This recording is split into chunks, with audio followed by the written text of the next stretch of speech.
wong ditakdir hipersek ya kudu rabi. Tapi sing ditakdir seneng duit mesti tumingo ning haram. Ngumpul duit. Niki cemburu kula terangno. Kapan-kapan dengan delok teng kitab Ihya, nang kitabul halal wal haram apa? Kitabul halal wal haram. Masalah duwike negara atau duwike raja atau duwike pemimpin.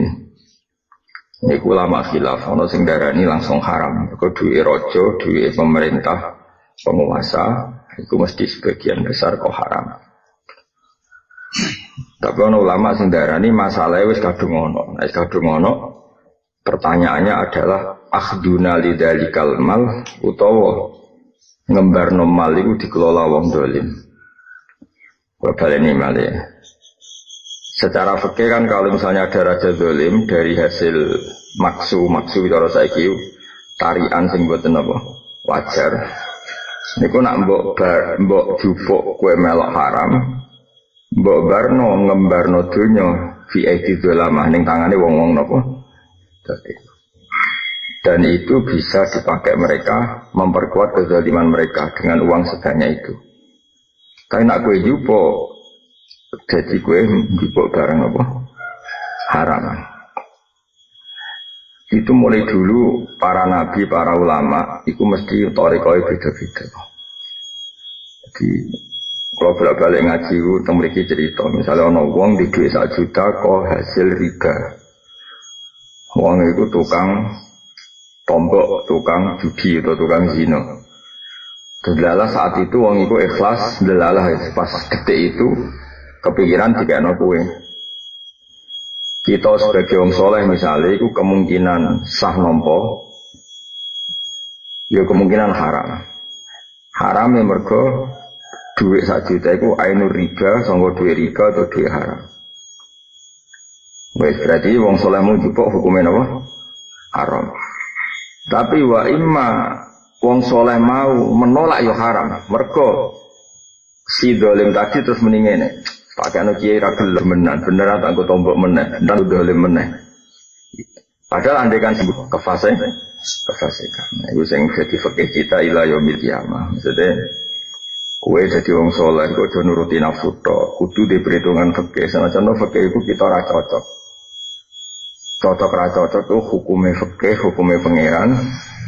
Tetap kita darani ana kemungkinan haram, biaya-biaya kita duwe nafsu sing motive kita ngambil duit 1 juta itu eling kepentingan kita sendiri. Tapi kita itu perhitungan nak ora kita tompo dinggo alat nopo? Alat nopo kezaliman. Alat kefasikan. Mane niku kanca-kanca sing saged maca kitab, kula sinau kitabul halal wal haram nganti lali jumlah. Mulai teng Ihya, teng kene kitab Syaikhul Qadir Jilani jenis kitab Bunyah sampai teng beberapa sarah. Seorang lagi ya, jadi misalnya ono Zaid itu maling pedangi wong. Aku ngerti nak iku hakikate hasil kok maling pedang. Lala Zaid itu pas iku roh kula apian, terus pedangi pek. Iku kan kemungkinannya saya wajib menerima dari Imam Ghazali. Nah aku ngerti pedang wae sapa. Dengan saya menerima, maka saya bisa mengembalikan pedang itu kepada yang punya. 2, dengan fakta Zaid iku jek zalim, mesti pedang itu dienggo begal meneh, dienggo maksiat meneh. Berarti saya terima juga wajib, karena itu satu-satunya cara untuk pedang ini nggak dipakai alat maksiat. Kalau motifnya itu, berarti pertanyaannya adalah, baik saya tahu yang punya pedang maupun tidak, maka wajib menerima. Fikih ini harus kita ketahui secara masif, secara massal, dan kita terima sebagai fikih meskipun nurani kita berontak. Mosok kiai kok nampa barang colongan. Karena itu satu-satunya cara kita bisa menganalisis kenapa Nabi menerima ghanimah. Ketika Nabi perang mbek wong kafir, itu hartanya orang kafir disita enggak sama Nabi? Disita. Rata-rata harta orang kafir itu dari haram atau halal? Haram. Padahal para nabi tentu terhindar dari barang haram. Tapi masalahnya kalau dikembalikan ke mereka jadi alat keharaman, alat kezaliman. Itu sing jadi sirine ayat fakulu mimma ghanimtum halalan. Dan paling angel begitu. Sebab itu gak ada nabi kecuali ngalami dua syariat tadi. Zaman Nabi Musa, Nabi Ibrahim, ghanimah itu haram. Ya masuk akal, itu ghanimah itu dunyane wong kafir sing rata-rata didapatkan dari haram. Makanya ghanimah di nabi-nabi dulu diharamkan. Tapi era Nabi Muhammad ghanimah dihalalkan. Ya masuk akalnya kalau tidak diambil maka dipakai kekuasaan kezaliman. Makanya itu titenane gampang nunjukno nak syariat para nabi itu cara fikih masuk akal kabeh. Tapi masalahnya nabi itu beda dengan kita. Misalnya ada pejabat sing kuwe nanti nek iku rawan duit kok jual beli jabatan. Ulang lagi kowe dadi kiai roh nak pejabat iku sering jual beli napa? Kowe nampa duit iku nak pancen niatem ben duit iku ora dienggo kedoliman kan mbok dadi masjid, mbok dadi yatim piatu. Masalah kowe iku ora nabi. Cara disanami template 5 juta terus eling wayo, eling opo. Jadi kira iso wah nak gak tak tangan kita. Jadi dolim, ning tangan yo pancet dolim, rai-rai rasoleh kan. Tapi tetap fikih tadi harus kita terima. Itu satu-satunya cara untuk menganalisis kenapa para nabi kerso mengelola ghanimah. Tapi nyatane liyane Nabi Muhammad, yo nyatane diharamno ghanimah karena tadi logika hartanya orang-orang kafir. Itu paling angel ning fikih. Sangat. Jadi fikih ini harus kita terima secara masif, secara fikih meskipun kita tidak siap. Ya kalau bolak-balik nyontono, Bapak Rian zaman Sugeng sering nyontono. Ondo rondo ayu jadi kembangi desa. Umat Kanjeng Nabi Muhammad sallallahu alaihi wasallam. Kita sebagai kiai dikongkon ngrumat. Dan karuan solihah ra perlu mbok pikir, karuan solihah afifah ra bakal zina, ra bakal gelem digondol wong. Atau karuan nakal nyun sewu lonte ra perlu mbok pikir wong fasik wis dielingno iku karuan lepas kita gak apa-apa ora tanggung jawab karuan napa mboten sholihah sing wis anti kebenaran. Pangeran maklum. Serepot tuh nyakang terserah perebutnya loh. Jadi kowe ngembarno kiai utawa santri dekat ya apik dadi pacare ruhin misalnya. Ngaramno santri marki dadi pacare wong fasik, kowe disalahno pangeran. Ki ngembarno santri macar, engko nang keterusan iku palingan. Terus kowe piye? Gak boleh. Mosok kowe congki nang pacar kowe dibanding pacar wong liya, enggak kebablasan. Tapi kayak misalnya, ojo geman parek-parek iku, jebule sing marki malah wong fasik. Apa kita dikene parki dhewe kesuwen. Ya oleh wae asal kowe gak. Ya asal kira piye oleh wae. Iku bab paling angel ning fikih. Napa bab paling angel to? Teng fikih. Nek nyatane para wong saleh dhisik ya margi wong fasik, ben ora dikuasai wong fasik yang sama. Tapi banyak orang saleh sing milih ngedui kefasikan, kuwatir katut suasana napa? Kefasikan. Mana akhirnya ana suasana darul mafasid muqaddamun ala jalbil masalah. Tapi kena mau ngaji, meneh hukum iku kowe kudu roh. Cocok ra cocok hukume pangeran. Kowe kudu roh. Lan Imam Ghazali dawuh, kowe aja geman nuruti wong saleh-saleh sing ora gelem ngaji terus darani kabeh haram. Lauto bakal ardul haram nasta'nif al amal wal numahid asyurut Imam Ghazali. Kalau andikan dunia ku haram kabeh lah. Misalnya saat dunia aku duit haram kabeh dari Imam Ghazali, kita pun tetap berfikir, yaitu kita harus ngambil biqadril hajat. Dan kita juga harus ngambil kadar yang akan dikuasai orang dolim daripada menjadi kekuatan kezaliman. Lho soal kok iku kabeh haram, kowe kan iso mangan biqadril hajat. Carane iki, sedina mangan semisal nek ora mangan mati, ya iku mesti dadi halal. Mergo doru, ora salah mangan nganti glegek sing mari haram. Paham ya? Lah tapi terus kemudian ojo jupuk blas, berarti ngembaro donya dikelola wong zalim 100%. Terus ono saleh, nek ono jupuke kuasai kita. Jebule mangan warak tenan padha dene. Carane mau Imam Ghazali lauto bakal ardul haramu andekan dunia ini semuanya haram. Itu bukan berarti wong saleh terus harus menjauhi sama sekali karena nanti pasti ini dikuasai orang apa tuh?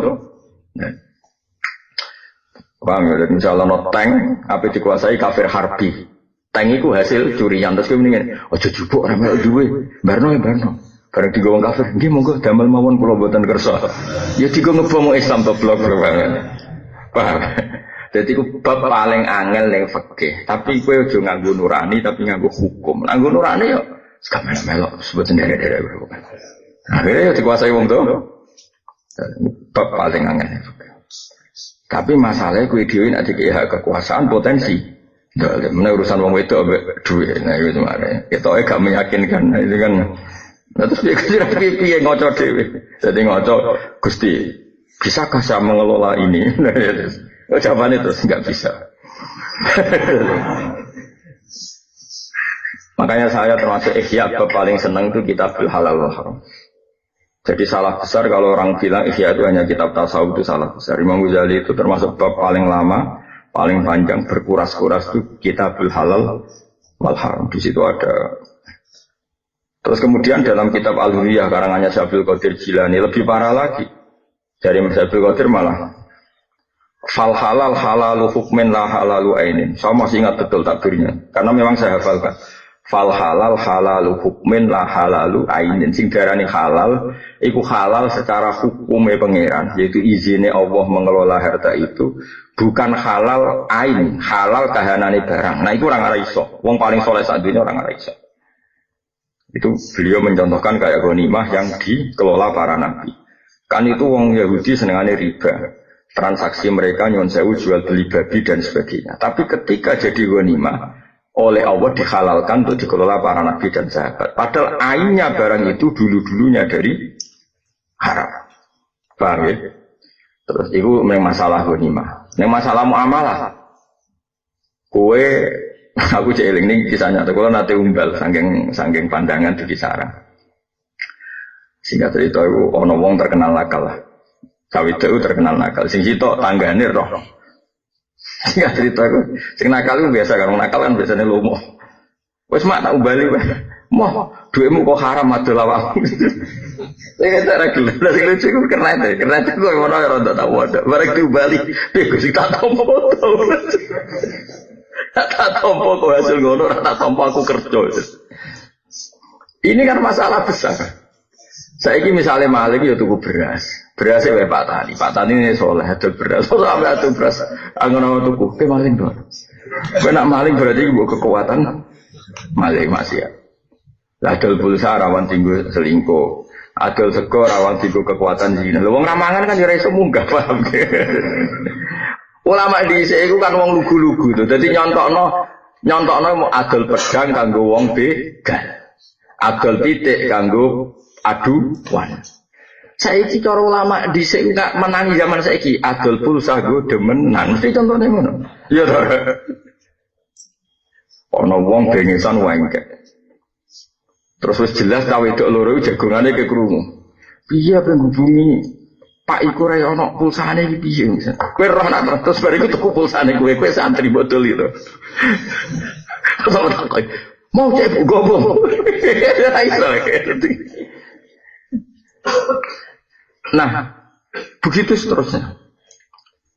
Jadi problem kata Syaikhul Qadir Jilani, halal itu halal hukum ra halal ain. Umpama halal itu halal ain, sak dunya kena haram kabeh. Ayo jajal ya, mergawe apa? Misalnya ke supir bis jurusan Jogja Surabaya. Pak, aku mandek di Surabaya. Sampai ning dulu itu Pak bisku kan mungkin. Kalau kita grup copet sampai ning di biasa operasi daerah kono. Nah, terus kowe dadi mubalek kabeh. Mugi-mugi ge kasil kajati standar. Lho kasil kajati standar sing ngono ya kasil kajati. Iku jadi apa sih yang enggak bisa haram? Padahal transaksi kita penuh dari itu semua. Penuh. Ya makanya ini kan. Tapi halal hukum ra halal ain. Wong dagangan pulsa saldo di wong tuku pulsa bayar ya dol. Wong tuku beras ya dol. Wis supir ana ngumbal ya sterno. Kowe niatem kan. Napa mereka iku halal hukum ora halal ain. Nah kecuali bener-bener mesti yo, lah iku mesti haram. Mesti yo contohnya ngene, misalnya ke supir taksi ana wong Hongkong atau wong luar negeri.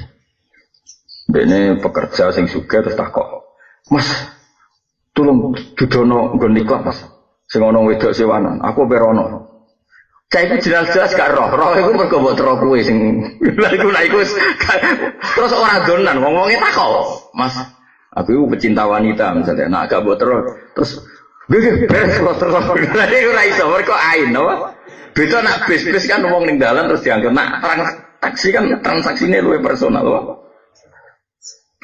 Apa meneh ora takok jawab kuno nerangno dhewe. Kan nerangno dhewe. Golekno ning nggon iki kan nerangno dhewe. Lah nek ora takok kan kowe iso bebas sok suci. Aku ora roh tujuane. Lha iku bab-bab paling angel ning fikih.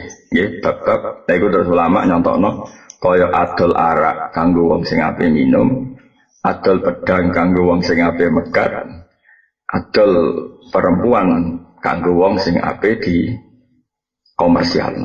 Jadi saya kan ono jual beli amat ya. Ono wong tuku amat mergo ape dinggo sesuatu yang halal. Ono sing tuku amat ape cara saiki dinggo nakal. Paham ya, dari sekolah suwun sampean senajan to saleh kok saleh sing goblok. Tetep saleh sing ikrar kemungkinan sekian hukum. Mergo hukumnya pangeran kadang ra sesuai nuranimu, tapi sesuai akal. Kayak ghanimah. Saya sampean tak bedheki wong kafir pas perang mbek wong Islam, kafir harbi lho ora kaya dadi teroris kafir harbi. Kafir harbi sing merangi wong Islam ning negara Islam. Iku nak kalah piye? Dunyane disita, perempuannya disita. Lah perempuan disita iki jenenge dadi aman. Nah, kenapa Islam menghalalkan itu? Karena kalau itu kembali ke negara kafir, amat iki dikeloni wong kafir, memproduksi generasi-generasi kafir harbi. Tapi nak dikeloni santri, engko yang memproduksi generasi santri. Nah, kita harus cukup punya akal untuk menganalisis itu. Kenapa amat halal?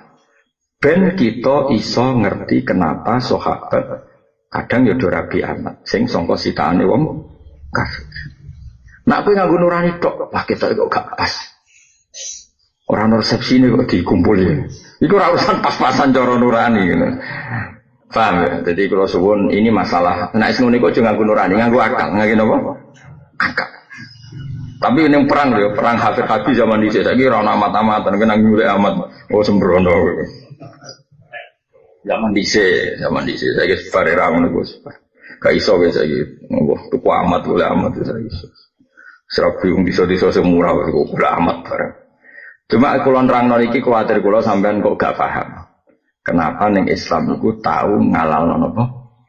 Amat. Ngalal ghanimah, ngalalno napa? Amat. Konteke iku seperti itu. Anggap aja semacam penyitaan. Kalau bolak-balik nyontokno lah ngaji teng mriki teng pundi-pundi. Ana begal ning omahmu nggawa senjata api. Berhubung kowe jaduk iso hizib apa jegal iso mbok lumpuhno. Terus kowe iso zuhud senjata api bagian. Monggo gadani jenengan damel malih.